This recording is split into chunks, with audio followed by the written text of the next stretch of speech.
you need to do the hard path. You know, you can't just have it easy. You know, if it was easy, everyone would do it.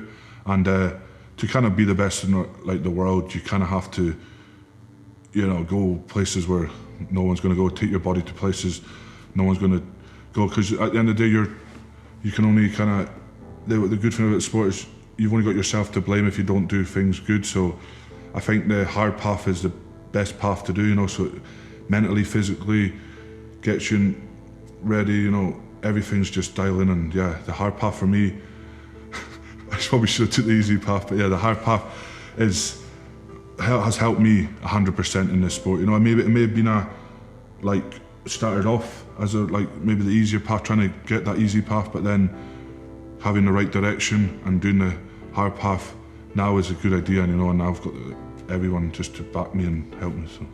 I mean, what you're doing is, this is a saying I like, is if you want to do things nobody's done before, you've got to do things nobody's done before. Yeah. So, and you are, so lifting these stones and stuff like that, what are you doing differently than the people before you? Like, how are you breaking these records? To be honest, I look at a lot of stone lifters, you know, and Brian Shaw Fords and stuff, and to me, it feels like I'm doing the same, but I think it's my training, you know. There's one exercise, I'm not going to give much away, but there's one exercise I do that I know that no other person that's lifted heavy stone does. That's just with I think anyway, I've researched, you know, Brian Shaw didn't do it when he had his record for, so I think that one exercise has really helped me kind of take that next level. And also, you know, some people say it can be the long levers. Yeah, my long levers help, but that's just because you got long levers doesn't mean you're going to pick up a 280k stone. You know, there's 1,000 more things to it than that. And you know, people say you get better by doing the event. Yeah, you get better by doing the event, but you know, you have to strengthen your kind of hamstrings. You have to strengthen. It's a whole body workout. You know, you have to strengthen the wee bits of muscles that, and yeah, there's one or two exercises that I do that I know that nobody else has done, and that's really kind of helped me to get to that next level, you know. And I'm always going heavy on that exercise. So yeah, strongman's my life, you know. Like I said, if I didn't like it, I wouldn't do it, you know. I mean, it's punished my body. It's up and downs. My body's battered, you know, for a 26-year-old. I feel too much. I feel alright, but I should feel better, you know. But yeah, it means more to me than really anything. I mean, obviously, family and wife and that comes first, but after that, it's strongman through anything. I mean, I live, breathe, and die this sport, and I do it as a job, and I do it because I love it, you know, and not just because it's a job, not because it's for the money, but just because I love being around people. I love training, love seeing people improve, and love seeing myself improve, and love pushing my body to limits that it's never been before. And I just love that buzz when you do something that no other human can do, or you know, not many humans can do stuff. You just get that massive feeling, massive buzz, you know. So I think the crazy thing that everyone thinks is crazy is that it is two brothers doing this. And like you say, the strongest brothers, not the world's strongest brothers, but the strongest brothers to ever live. It is crazy. Looking at Luke, I know you said that it helped you massively, having him to take you through the sport and that sort of stuff. But even seeing his progression, his career, and seeing him, what's that mean to you? Yeah, I mean, Luke was the first one to put Stoltman in the strongman scene. I mean, you know, you can't really, he's the greatest to ever come out of Scotland, 5 Scotland strongest mans in a row.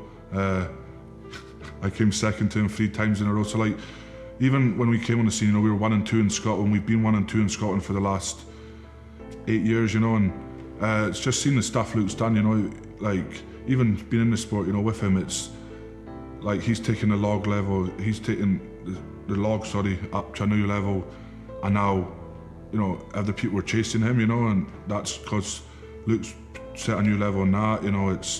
He's putting 400 deadlifts, I'm pulling 400 deadlifts, but it's just seeing him do the kind of stuff that has made Stoltman, and he's the one that's put Scotland firmly on the map, and I've kind of come behind him, and now we're both doing it together, you know. He was doing it separately, but now as a unit together, we're kind of going through the waves, but doing it as a fast pace. And I think, you know, Luke's going to break more records than a lot of people think, and yeah, he's still got a lot of people always talk about like me and say like, oh, Luke's past it, Luke's past it, and Luke's 36 years old, but yeah, I guarantee you that there's going to be a 1 and 2 Stoltman on World's Strongest Man in the next few years, and we're both going to win World's Strongest Man before Luke finishes his career.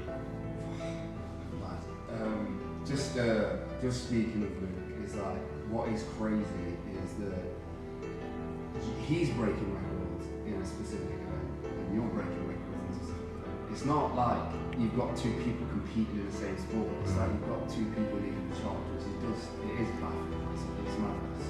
Yeah, especially because it's a brother aspect of it. Like when I was watching him, I was proud. Like, oh, he's my brother. It's like, and then 5-6 years later, it's like two of us.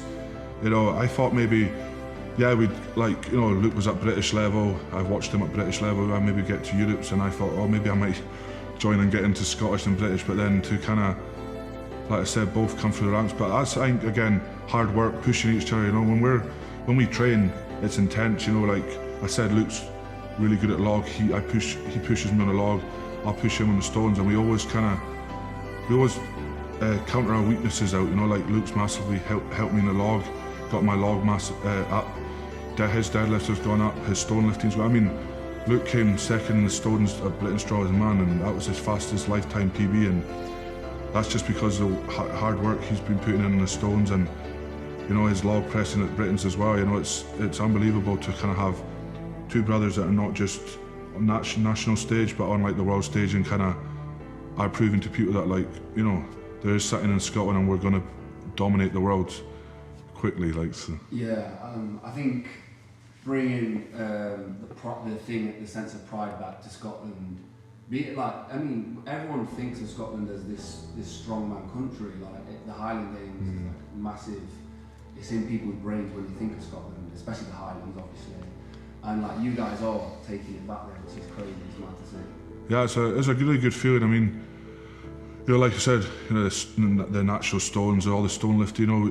We should be kind of pronoun for like being strong and stuff. And I think there's been strong Scottish strong men and stuff in the past, but I think myself and Luke have kind of taken it up to that new level. And I think the advantage we have, or not the advantage, but I think we invested in ourselves. And obviously, being brought up here, like Glasgow and stuff, they're cities, so they have everything on their doorstep. So like they can just go to a gym and be like, right, we'll do this. They've got strongman here, but we kind of had to make do with what we had. And I think again that helped us mentally and physically prep for when we did use something like a log, we were like, oh, this is easy. We had to go and we were in a shed at one point, deadlifting and dents coming in the root into the floor, and we were still deadlifting in it. But that's what kind of a lot of people would be like, no, we're not doing that. We'll just wait till the gym's open. But that's kind of what we did, and I think that's helped us bring our game up, from the start is that. But yeah, being from the Highlands and just bringing like major titles back is unbelievable. Even doing like Woos last year, third and second at that in an international competition, who we're up against Brian Shaw's, Martin's Lisa's, it's like incredible names in the sport, and two guys from Invergordon basically dominating, which is incredible to see. And it is crazy. I know we spoke about you having to make your own equipment, and I know that's kind of until recently that was the culture around strongman anyway.